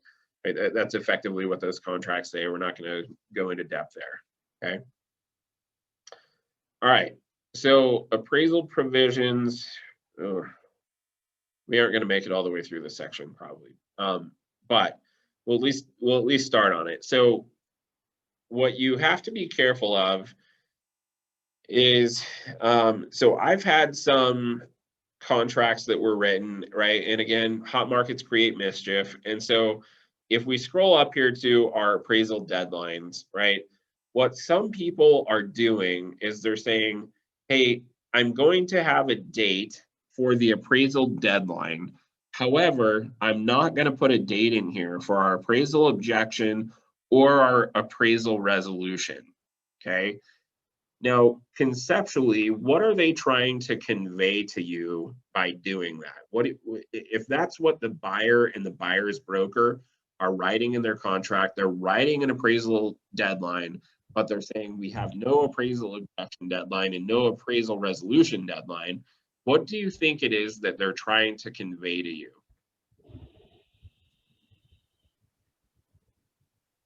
What does that mean? So Jesse, if they're leaving objection and resolution deadline blank, is that what you asked? Yeah, they put a date in for the appraisal deadline, but they take out or they leave it blank or put deleted or NA for the appraisal objection and appraisal resolution. I would think it would mean that they would walk if the appraisal doesn't come in at what they think it should. I think you're thinking the right thing. I think you just said the wrong thing. Or they just want to take it as is, whether it comes in low or not, they want it. Yeah, so if they have no appraisal objection deadline, right? Then they probably don't need an appraisal resolution deadline. But if they're saying we are waiving our appraisal objection deadline, in other words, what they're saying is we are not going to object based on the terms of the appraisal. So they're not walking, they're going to stay in the deal regardless of what happens as far as the appraisal itself goes. Okay. And what I want you to know is that that is not the proper way to do that. And this is why there's confusion here. Okay. And so we'll look at this in depth here. So notice in this column here, this column references the section that this is tied to. Okay. And so you'll see that the appraisal deadline, appraisal objection, and appraisal resolution deadline all refer to section 6.2, okay? And bear with me because we're going to bounce around a little bit here. We're going to go talk about the new loan and all these other things, okay? But if they have an appraisal deadline here, and obviously these dates and deadlines are old, right? But let's say, they put in there June 30th is the appraisal deadline. And then NA or blank or deleted for the appraisal objection and appraisal resolution, okay?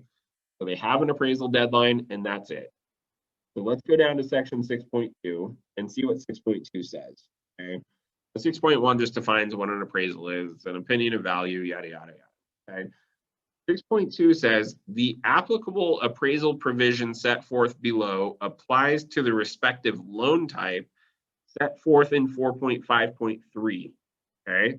So if we go look at 4.5.3, that's the section that we have the check boxes that say conventional, FHA, or VA, okay? So let's say that they have checked the box that says conventional, okay? They check the box that says conventional.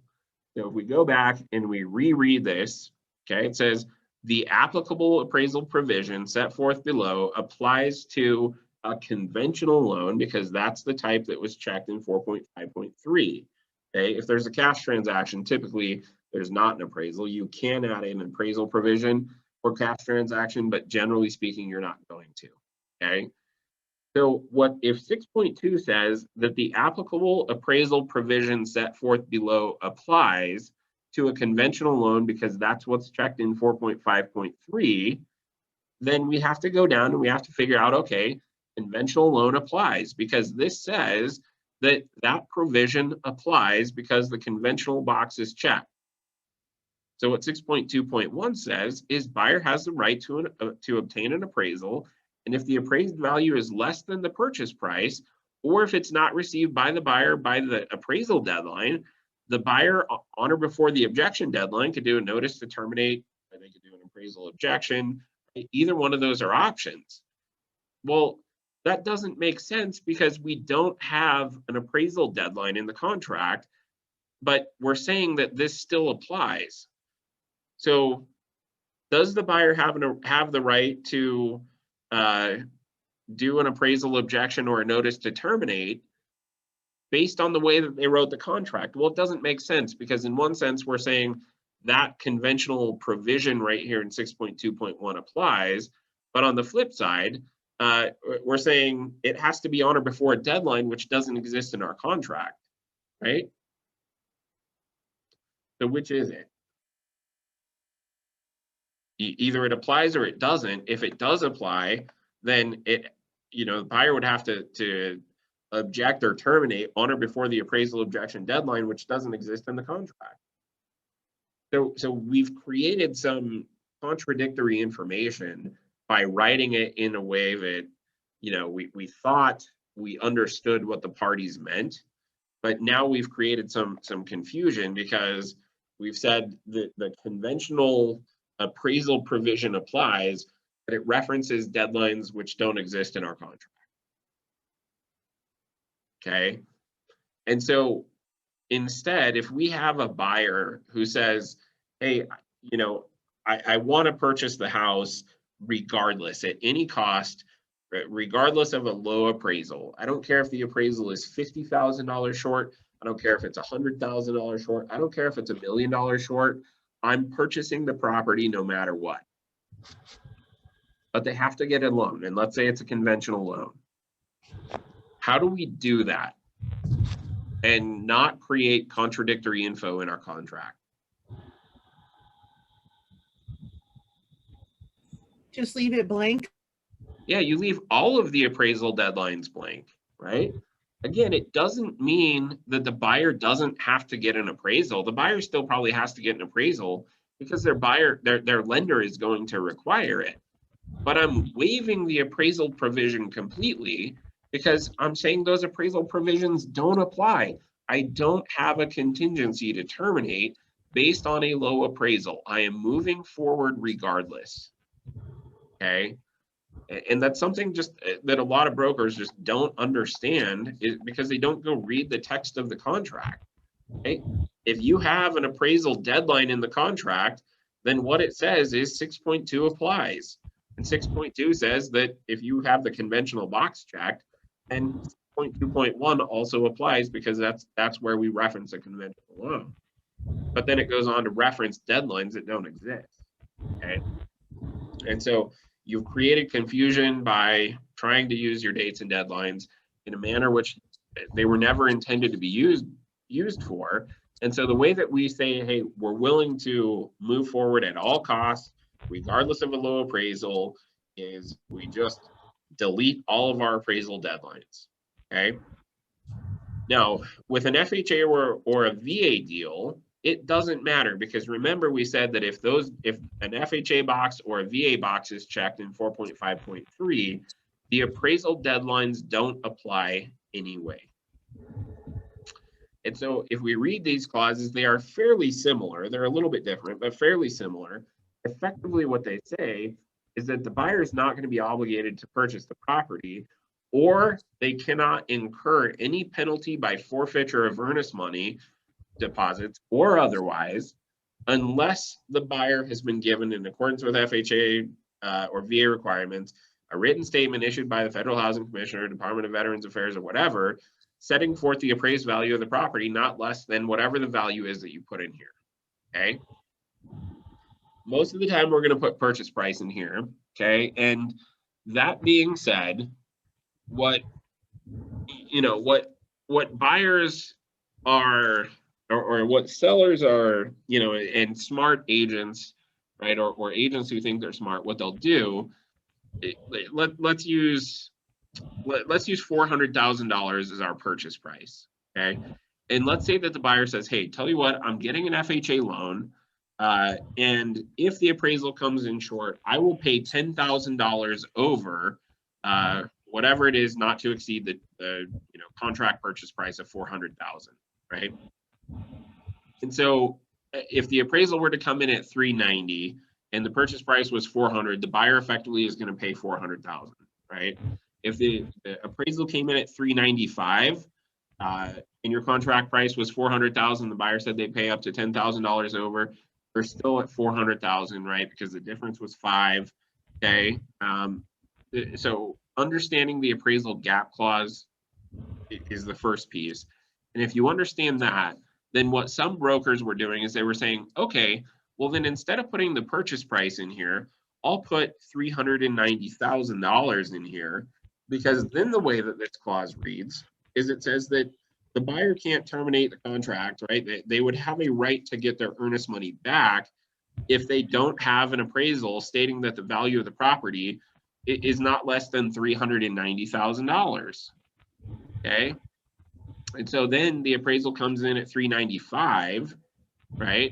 You would think, okay, well then we're good. We're within that $10,000 appraisal gap. We're covered.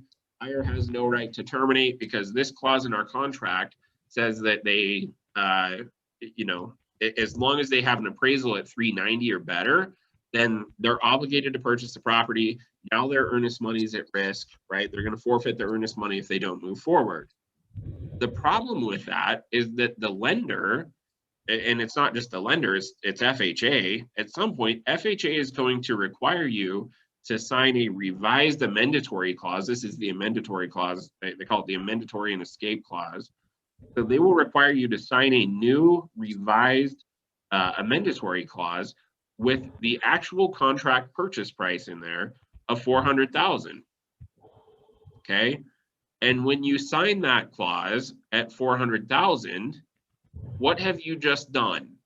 You've effectively said, okay, I'm now signing this clause that says the buyer can terminate as long as they don't have an appraisal stating that the value of the property is not less than 400,000. So literally you wait until closing, you sign this thing that says 400,000, and at the closing table, buyer says, okay, now you've signed this amendatory clause that gives me the right to terminate based on a low appraisal, even though it was 395, and even though that we had a $10,000 appraisal gap, now I don't have an appraisal at 400,000, and I can walk and I can get my earnest money back. And if the seller doesn't sign it at closing, buyer's not going to be able to get the loan anyway. Okay, VA effectively says the same thing, except it automatically inserts the purchase price. There's no number value here, but at the end of the day, it doesn't matter. It operates the same way. At some point, there has to be an amendatory clause signed that has the actual contract purchase price. And as soon as that gets signed, buyer can terminate if the appraisal is less than the purchase price, even if it's within their appraisal gap coverage clause. And that is why FHA and VA clauses are risky. Okay. Hey, Jesse, is there a limit to the amount they're allowed to have in an appraisal gap if they're on a VA or a VHA loan? Well, there's not an express limit. Now, that being said, you know, a particular individual buyer, right? The lender is going to require a certain amount of reserves. And so if they have $50,000 in the bank, right, they probably can't do 50,000. That's going to be, you know, their upper limit, because they don't have any reserves in the bank at that point to be able to pay the next couple months worth of mortgage payments or whatever. And so there's probably not an express limit, but based on their financial situation, obviously it will limit what they're able to do. Okay. But at the end of the day, again, they could say, hey, our offer is 400,000. We'll do a $50,000 appraisal gap, and that's all fine and good. But even if the appraisal comes back at 390, you were under contract for 400. As soon as you sign that amendatory clause, right, then they have the right to terminate. They go, hey, you know what? We really don't want to bring the extra 10, even though we said we'd bring 50, and then they get out of it and get their earnest money back. That sucks for your sellers, right? And so you got to be really careful, right? And that's why we pressed our VA buyer, right? They said that they had, what was it, a $65,000 appraisal gap. And we were like pressing them hard on it, right? Like, prove that you have the $65,000 and everything else. They weren't willing to show it. And basically we got their agent to break down and say, yeah, we don't really have it. We just wanted to make our offer look attractive, and we were going to use the VA escape clause later. Like, we only have $5,000 to throw at a short appraisal, right? And so he knew his contract, but fortunately I knew it better, right? And we saved ourselves, you know, potentially tens of thousands of dollars by not accepting their offer, right?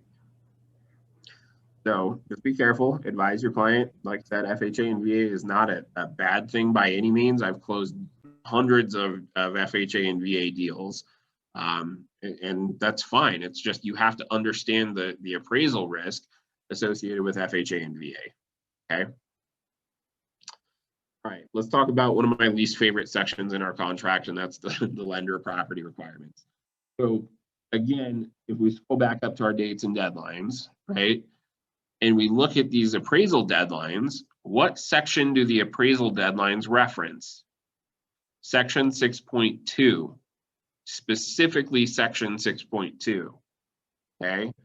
If we look at the lender property requirements, it's section 6.3, which, even though it falls under section 6, which is appraisal provisions, it does not fall under the purview of section 6.2, which is our, you know, appraisal, our appraisal condition.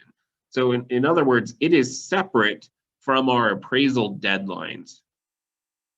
Okay, and so if we read section 6.3, what it says is, if the lender imposes any written requirements, replacements, removals, or repairs, including any specified in the appraisal, okay? And so typically what happens particularly with an FHA or a VA loan, the appraiser goes out to the property, and with FHA and VA, they're looking for what we call minimum livability criteria, okay? And part of that minimum livability criteria is not really what it sounds like, right? They're looking for things like, does it have hot water? Is it hooked up to some type of sewage or sanitation, right? Whether it's city sewer or septic or whatever. Does it have a permanent water source? Is the roof leaking? Is there any peeling paint? Are there any open electrical junction boxes? Are any of the outlets missing the faceplate, right? There's things that don't really, like, you know, if an electrical outlet is missing the faceplate, like you could go to Home Depot and get one of those for 92 cents, right? It doesn't, you know, from your perspective in mind, it doesn't make the property unlivable, right? And so when we say minimum livability criteria, it's not entirely what it sounds like, right? Someone could still live in a property with an electrical outlet that just doesn't have the faceplate on it, right? However, that type of thing is something that an appraiser really should red flag in an appraisal if it's an FHA or a VA appraisal. That is not typically the case with a conventional, but with FHA and VA, that could be something that gets flagged by the appraiser. And then the lender says, okay, we need these things to be fixed because the appraiser flagged it, okay? So let's say that that's exactly what happens. The buyer, you know, the lender orders the appraisal, the appraiser goes out to the property and the appraiser says, hey, there's a couple of electrical boxes that need to have the faceplates put on them. There's some peeling paint on the deck that needs to be scraped and repainted or restained or whatever, right? Those become what are called lender property requirements, okay? And so if the lender or the appraiser require those things to be made to the property beyond any matters that have already been agreed to, like, you know, let's say in the inspection, the buyer had objected to the fact that the deck needed to be restained or repainted anyway. Okay, if it's already been agreed to, then this doesn't apply. But if it hasn't been agreed to already, then this applies. And what it says is this contract terminates on the earlier of 3 days following the seller's receipt of the lender requirements or closing, okay? And again, keep in mind, this is 6.3. This falls outside of our appraisal deadlines, and there are no deadlines associated with the lender property requirements. All it says is that our contract will terminate within 3 days of the seller's receipt of these requirements, unless one of these things happens, okay? And so literally, we could wait until the day before closing and give the seller the list of the lender requirements and say, hey, seller, I'm really sorry, but the lender actually imposed some repairs to be made. We need these electrical outlets to have a faceplate put on, and we need the deck to be restained. And if you don't, then our contract is going to terminate on the earlier of either 3 days following your receipt or closing. Well, closing's tomorrow, which means our contract ends up terminating tomorrow. So literally, buyer can wait until closing and then dump these on the seller and say, hey, you have to do these or else our contract is going to terminate. I mean, from a buyer's perspective, right? If I have the appraisal done really early, then you might think, okay, it's a good idea to dump these things on the seller early so that we can get them done, right? Well, what happens if after you went under contract, the seller accepted a backup offer unbeknownst to you that's better than your offer, right? You now dump the lender property requirements on them and they say, hey, no problem, I'm going to wait 3 days and let this contract terminate. And then buyer, you're out of luck. And so instead, the buyer goes, okay, well, I don't know if they're sitting on a backup offer, but I don't want our contract to terminate. Let's string the seller along all the way out until closing, and let's dump these things on them at the last minute, right? And so maybe you wait until 3 days prior to closing, and you say, hey, seller, I'm really sorry, but you know, the lender imposed these requirements. We're going to have to get them fixed, or else we can't close on the property, and this contract terminates. Well, at that point, if they're like most other sellers, what option do they have? Go back on the market? I mean, that puts the sellers in an extremely difficult position. And so my hope is that at some point, right, we have a deadline associated with this, that the lender requirements have to be disclosed, within 48 hours or 72 hours or whatever of receiving those from the lender. That's difficult to enforce, but the way that this is written, there's really nothing to stop a buyer from stringing the seller all the way out until closing and waiting and sitting on this, because there's a risk that sellers might be sitting on a backup offer, right? That's better than your offer. And if they are, I don't want to notify them and have this contract terminate and then let them move on to their backup offer that's better than mine. So that's a difficult, the way that this is worded is extremely poor, in my opinion. Now, the way you keep the deal alive is either the parties enter into a written agreement to satisfy those requirements, which makes sense, right? If buyer and seller agree, put it in writing, right? Via an amend extend, do an amend extend, saying, hey, the seller is going to correct these things, and that's fine. Everybody moves forward. But if the seller doesn't want to sign that amendment because they want to move to the backup offer, I don't want to terminate my buyer's contract, right? So I might string them along, knowing that as I get closer to closing, they're going to have fewer options other than to just break down and do them. Okay. Go ahead. Thing with that is, or the buyer's agent, because I just had that one that was FHA. And if you string them out till right before closing, and then you give them that, the seller could say, I'm not doing any of those. We already had inspection and we did all these other things. But B, they may need time either for the seller to do it or the buyers. But since the seller said we're not doing any more, the buyers needed time to get those things done for their loan. And then we had to do an amendment anyway. So that's the only concern I have with, just waiting until the end like that. Yep, there are definitely risks on the buyer side for doing that as well. It's just, if your buyer has the time to wait, right? And if the deal dies, they don't care. They'll go put something else under contract. But they would really prefer to get this one closed. And if it dies, so be it, right? I'm just saying conceptually, there's nothing that forces them to tell the seller within a certain length of time. And yes, it may cause closing to be delayed, but let's flip it around and say, for a fact that they are sitting on a backup offer that's better than your offer, and they're going to be looking for any opportunity they can to terminate your contract and move to the backup offer, right? Then does the buyer want to send this over today and know that your contract's going to die in 3 days? Because the seller's not going to sign an amendment? Or do they want to string the seller out as far as they can, let the seller make all these other arrangements as far as closing, moving to a new property, putting something else under contract, and then hammering them with this at the very end, knowing they the seller likely doesn't have any other options at that point. So yes, it could cause delays. Yes, it will piss the seller off. Yes, the seller can still say, no, I'm not going to do it. And then your buyer's out the time and all this other stuff, right? But just the way that it's worded, in my opinion, is poorly. That's all I'm getting at, because there's nothing that forces you to tell them within any given length of time, because it's not associated with section 6.2, which is the dates that our contract references is section 6.2, not 6.3. Okay. So Jesse, have you ever had a situation where that particular section came back and stung you?